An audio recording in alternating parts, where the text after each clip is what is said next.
Hello again, everybody, and welcome to another edition of Brown's Latest. I'm Dave Grendzynski, and this is where we gather around. It's like a campfire that we all gather around and we get caught up on some of the latest news that involves the Cleveland Browns. I say campfire because I'm always wearing orange, so I'm like a campfire and everybody gathers around. We get caught up on the news, but then we all share our opinions on said news. That's the best part of this whole thing. And we do this every day, and we have a lot of fun doing it. Thank you to everyone who has liked our previous episodes. I'm hoping this one makes the list. Also, to those of you who have subscribed to the channel, 7,000 is the next mark we're trying to get to. And if you haven't heard, if we get to 7,000, I changed the fit for one day, like I did at 6,000. Don't know what I'm going to do yet, but we will change the fit.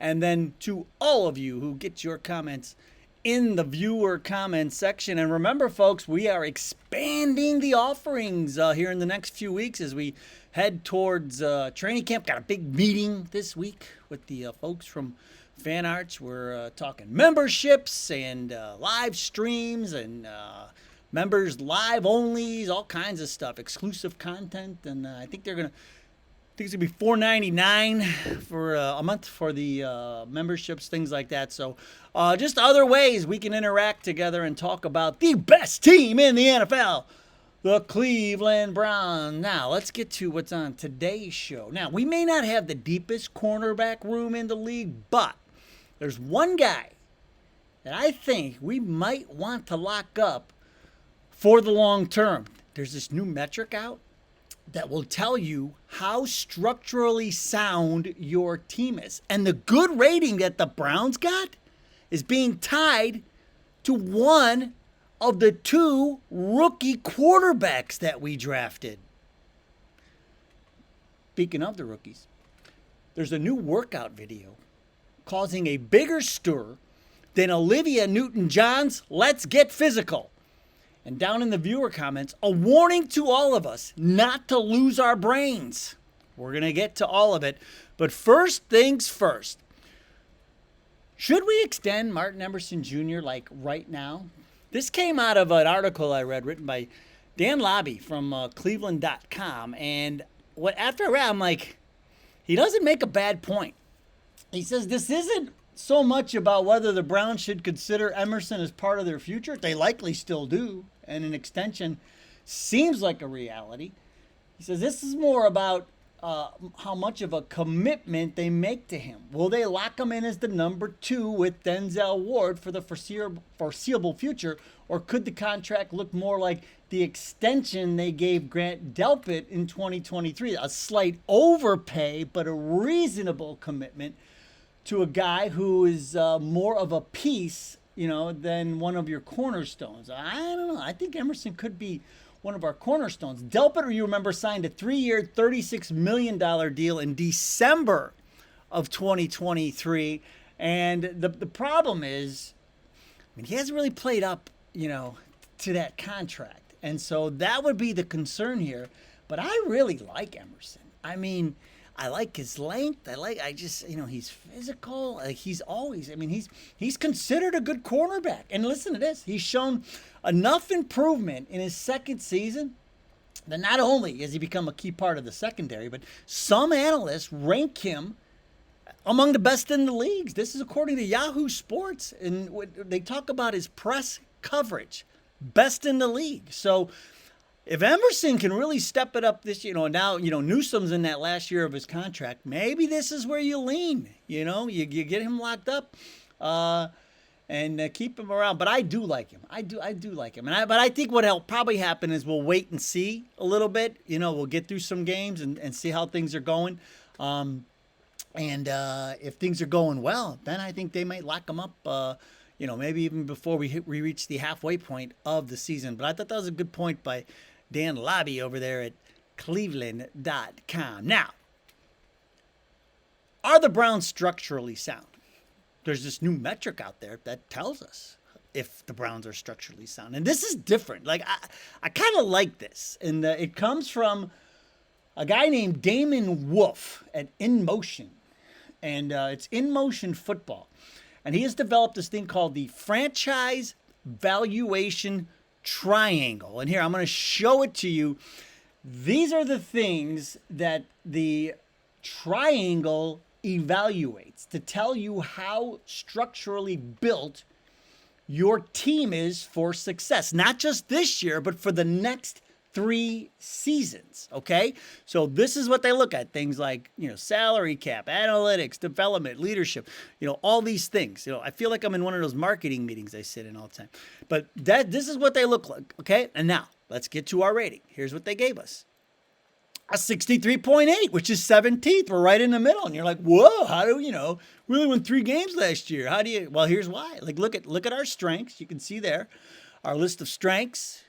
And then on the right side are the weaknesses. And so defensive line obviously is strength. I thought this was right on par. I thought this made a lot of sense. And so I'm like, I'm going to use this, Mr. Damon Wolf. I think this is interesting. And so what they said. Now here's the explanation why we got a 17, and this is where it gets interesting because they're hitching this rating to one of our rookie quarterbacks, and away we go. The Browns have a stronger foundation than most would assume.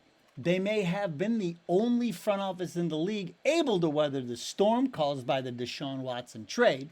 Cleveland had the strongest draft in the NFL by our measures, meaning in motion and the franchise valuation triangle, and are positioned well for the 26th draft. We expect Shedeur Sanders to become the starter soon and project him to perform well enough in the Browns offense to question taking a quarterback early in the 26th draft. So, the combination of the roster, the coaching infrastructure is stronger. We've had stability, and which we haven't had around here in a long time. But the big variable is quarterback development. Will Coach Stefanski be able to develop one of the rookies? But the thing is, In Motion Football says Shedeur Sanders will be the guy. And I dug into this a little, like you get this whole report, and I took out the highlights. But in the report, it said they expect him within the next 2 seasons. He's going to be the guy, and he will be the guy to lead. Remember, DraftKings, they told us 2030 he's winning us a Super Bowl. So they're on the same page with this In Motion, but they looked at everything, and then I kind of agree. I liked what I saw there. I thought that's a good job. And very interesting, Damon Wolf from In Motion Football. And so we'll see. We'll see. They say Shedeur's the guy. He is the quarterback of the future. He's already here. He's in the room. So we'll see. We shall see. Now, speaking of Shedeur, man, he's still putting in that work.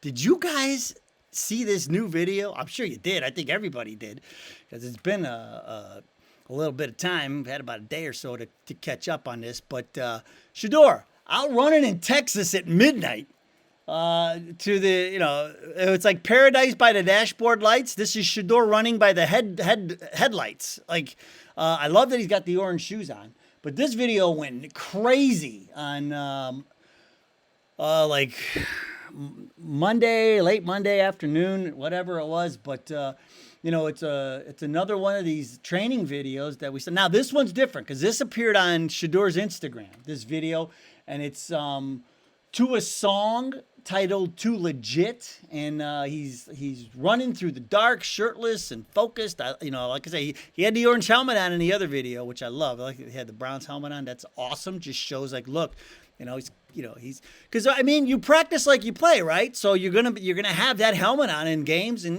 during training camp and everything. Yeah, you got to bring it, and then also you're repping Cleveland. I love that. And so this song "Too Legit" is playing. Now there's this other Shedeur song that Money Main, you already know. He has a YouTube channel that I've checked out. He's pretty entertaining, and he plays this song during his show that I love. And so, but he says it's exclusive to his show. But it's another song, and that's not only about Shedeur. It's about there's a lot of Cleveland references and things like that. I love it. I love this song. But Money Main, you already know.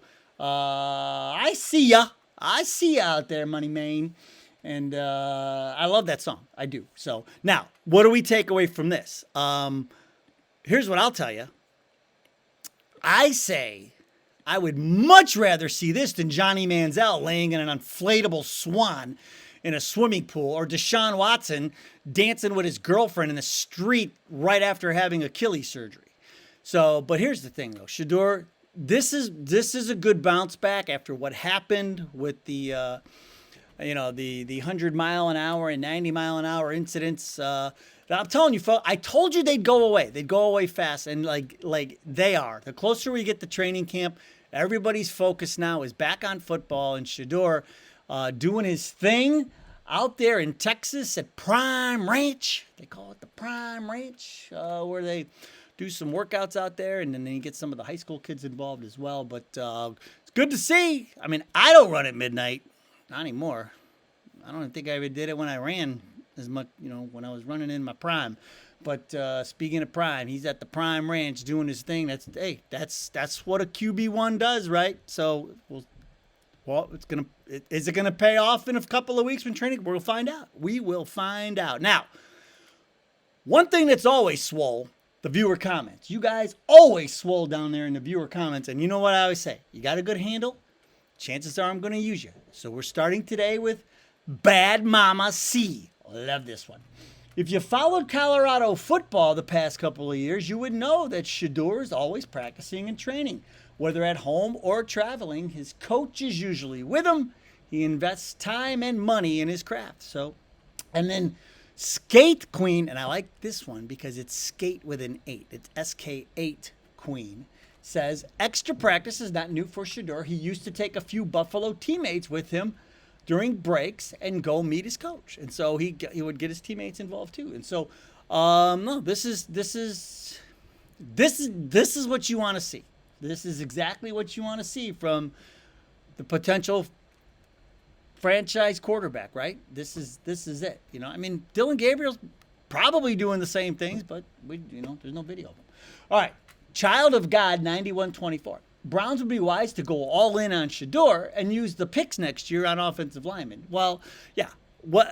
We just hope the quarterback of the future is already in the room, because that's going to make that draft so much easier. And then you're probably going to end up with extra picks too, because you're going to trade Pickett, or who knows? Who knows what's going to happen? But offensive linemen, wide receivers, take your pick. Yeah. So. Great take, Child of God 9124. Matt Lovejoy. Okay, now this is what we teased at the beginning of the show. Matt Lovejoy says, we haven't even seen Sanders take a first-team rep. So how can you possibly pick a number one quarterback yet? Don't lose your brains on this, because you are overly emotional about a rookie quarterback. And yeah, he's right. I mean, we're all losing our brains is because we can't wait for training camp to get here. All it is it's hearsay and conjecture. Did you ever see that Simpsons back in the day when Lionel Hutz, they're in the courtroom and he's trying to present his case, and the judge says, do you have any actual evidence? Because everything so far you've just told me is just hearsay and conjecture. And he goes, those are types of evidence?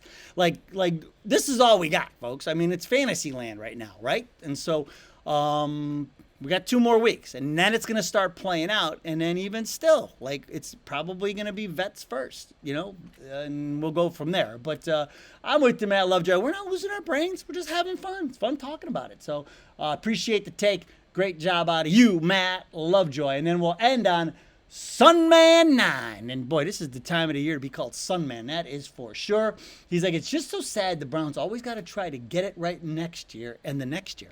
And you know what I told him? I said, until this year, we're getting it right. I can feel it. We're beating Cincinnati, and that's just going to get us on it. We're winning at least 3 of the first 6 games, and then we're rolling, and we're going to get into the playoffs. I mean, I'm telling you, this team is going to be so much better than people know right now. Okay, hey, thanks for joining us. I'll keep you posted on the exclusive stuff after our big meeting. I'll get you some updates and keep you in the loop, but I really appreciate all of the support you have shown our little show. Okay, that's going to do it. Go Browns! We'll see you next time.